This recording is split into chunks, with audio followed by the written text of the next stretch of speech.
के शंकर की आराधना में। भीम ने देख लिया यही पुरुष मृगा है, बैठ गया सामने।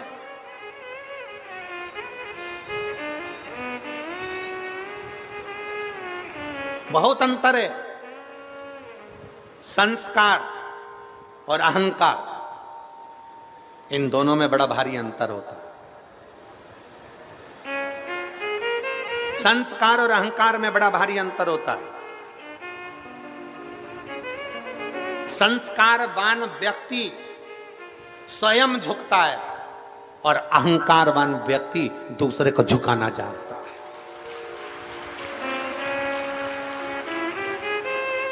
संस्कारवान व्यक्ति खुद झुकता है, अहंकारवान व्यक्ति दूसरे को झुकाना जानता है। अहंकारवान व्यक्ति बार बार अपनी अहमता अहंकार को प्रदर्शित करता है। तुम मुझे जानते नहीं हो, तुम मुझे पहचानते नहीं हो, तुम मुझे जानते नहीं हो, तुम मुझे पहचानते नहीं हो। और होता है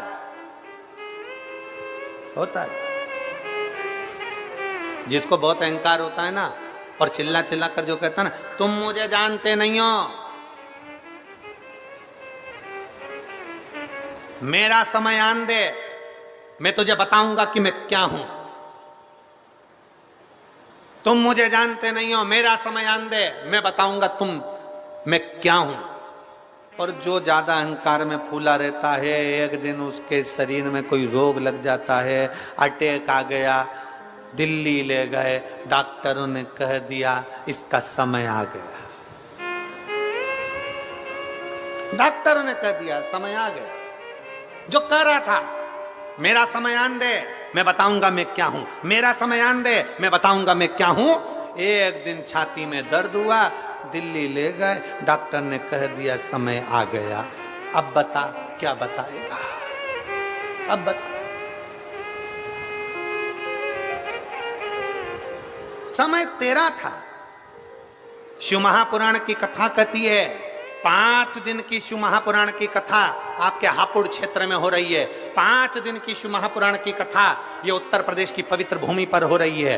अपने मुख से कोई ऐसा शब्द मत कह जाना 5 दिन में कि बाद में पछताना पड़े।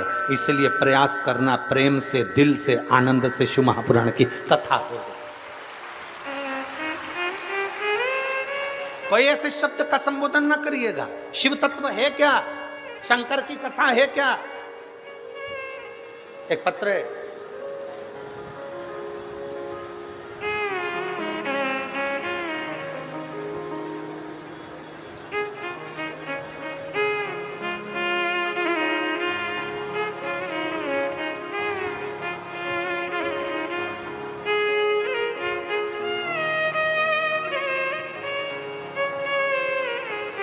ओघड़ी है, शिव ओघड़ी। कितना किलोमीटर है ये, यहां से कितना किलोमीटर दूर है। गाजियाबाद डेस लाल कुआं कितना। अरे लुटा दिया भंडार काशी वाले ने, कर दिया माला माल काशी।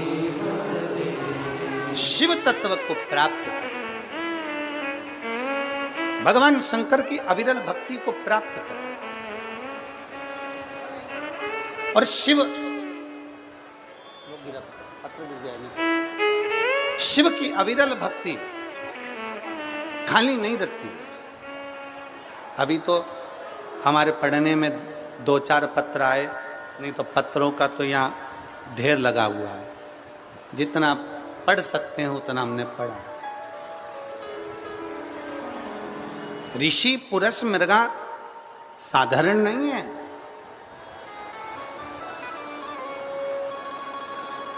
ऋषि पुरुष मृगा साधारण नहीं।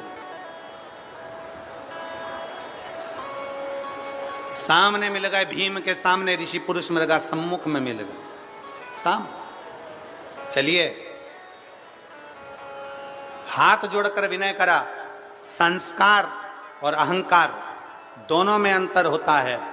संस्कारी व्यक्ति झुकता है, अहंकारी व्यक्ति दूसरे को झुकाता है। दोनों में अंतर है,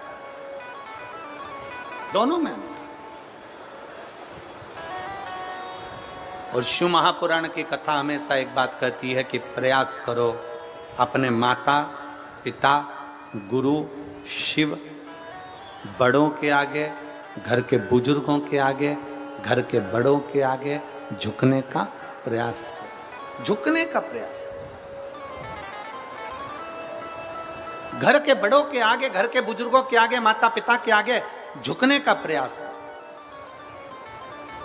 और फिर निवेदन है, नवरात्रे चल रहे हैं, देवी आराधना चल रही है, देवी के मंदिर लोग जा रहे हैं, माता रानी को चूनर चढ़ा रहे हैं, चुंदड़ी चढ़ा रहे हैं। उन सब से निवेदन है कि माता को चूनर चढ़ाने से पहले अपने घर की मां का आदर करना प्रारंभ करो।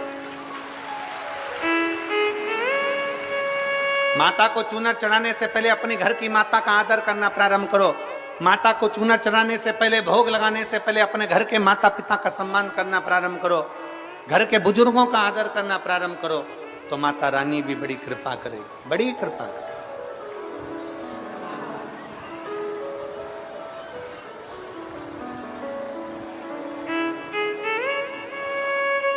भूखे रहने से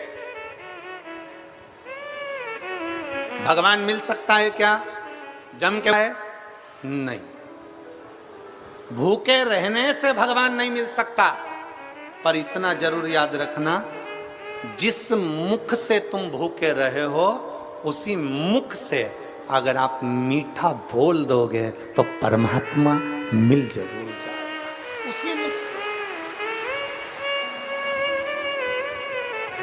उसी मुख से केवल मीठा बोलना, केवल मीठा, अच्छा बोलना है, केवल अच्छा। पर हम बोल नहीं पाते। हम कहां बोल पाते हैं? शिव महापुराण की कथा कहती है, भगवान शंकर का पवित्र चरित्र कहता है, पुरुष मृगा से भीम ने हाथ जोड़कर कहा कि आप हमारे साथ में चलिए और चलकर राजसु यज्ञ पूर्ण कराइए। पुरुष मृगा उठे नहीं। भीम को फिर गुस्सा आया और क्रोध में आकर भीम को थोड़ा सा अहंकार था, अपनी वीरता का, अपनी बलता का अहंकार था।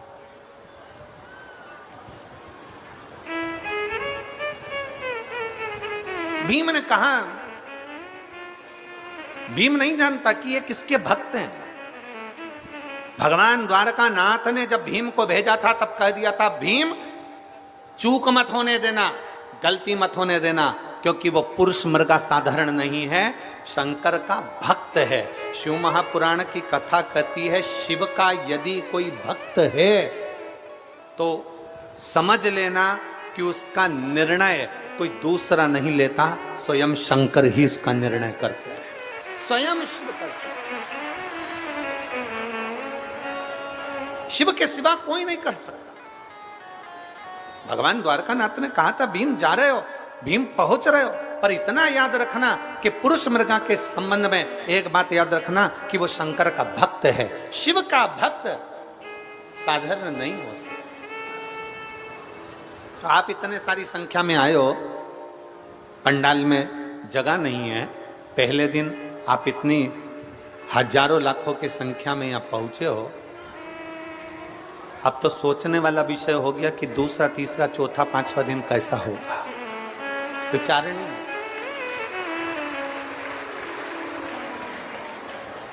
और हम पहले भी कथा में कहें, आज फिर कहते हैं, आना साथ में बिछाने का आसन खुद लाना, आना साथ में एक छाता, पानी की 2 बोतल, एक बोतल अपने लिए, एक अपनी अड़ोसन पड़ोसन पीछे वाली धड़ोसन साथ लेकर चलो। आप किसी को कुछ नहीं दे सकते, अपने घर से लाया हुआ पानी की बोतल में से 2 चुल्लू पानी भी अगर किसी को पिला दिया तो समझ लेना कि शिव की कृपा तुम पर बन गई, बन गई।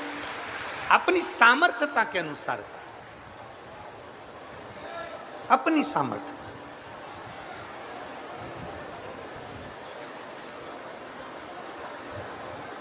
जहां जगह मिल जाए वहां बैठो, जिस स्थान पर जगह मिल जाए वहां बैठकर भगवान शंकर की विरल भक्ति को प्राप्त करो।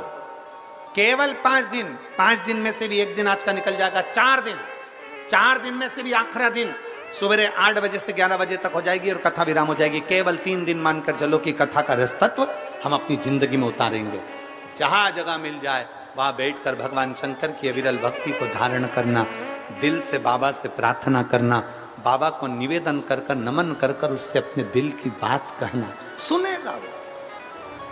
एक पत्र है,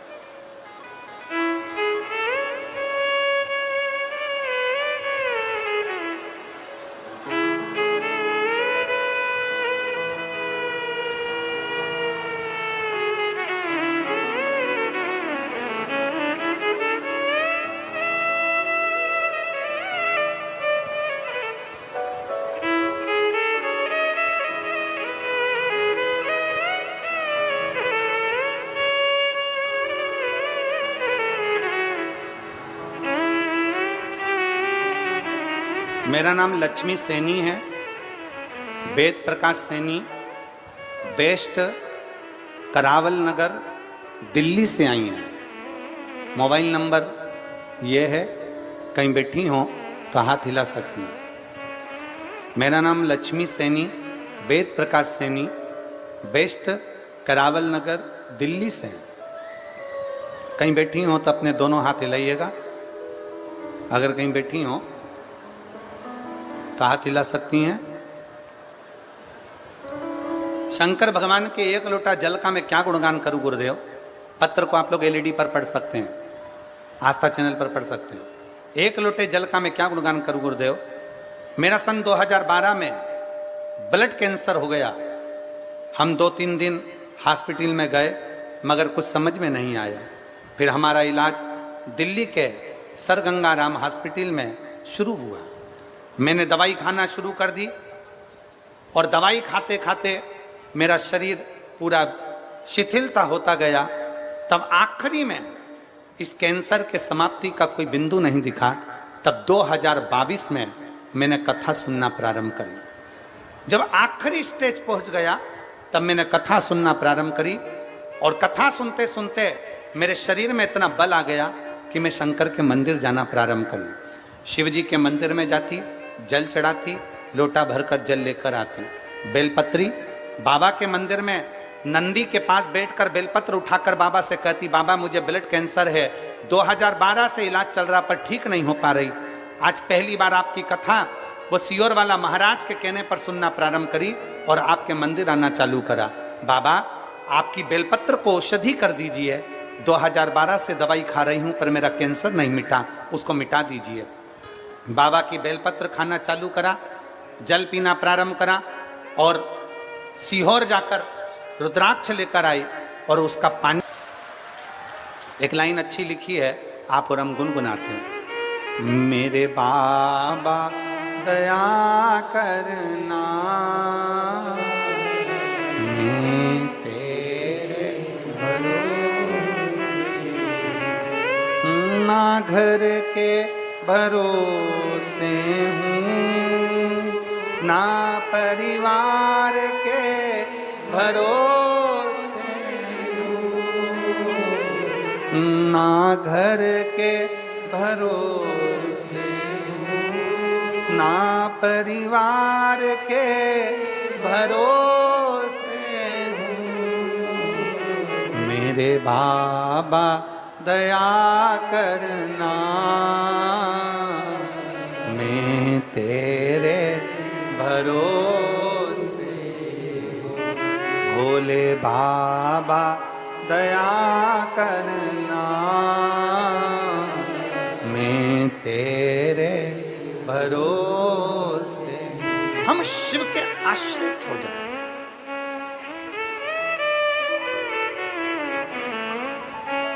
ऋषि पुरुष मृगा से भीम ने कहा चलो। ऋषि पुरुष मृगा अपनी शिव भक्ति में लगे थे, भगवान शंकर की आराधना में लगे थे। भीम ने अहंकारवश कह दिया, आप मुझे जानते नहीं हैं, मेरे भुजाओं को बल को जानते नहीं हैं, मैं वीरों में वीर शूरवीर हूं। पुरुष मृगा भगवान शंकर की पूजन करते करते मुस्कुराता, मुस्कुराए।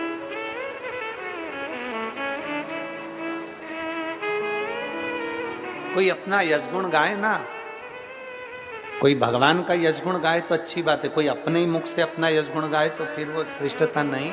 उसमें पुरुष मृगा को मुस्कुराहट आ गया, हंस दिया।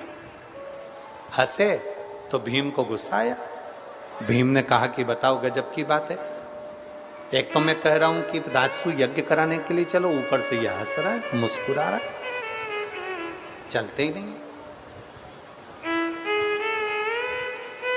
क्रोध आया।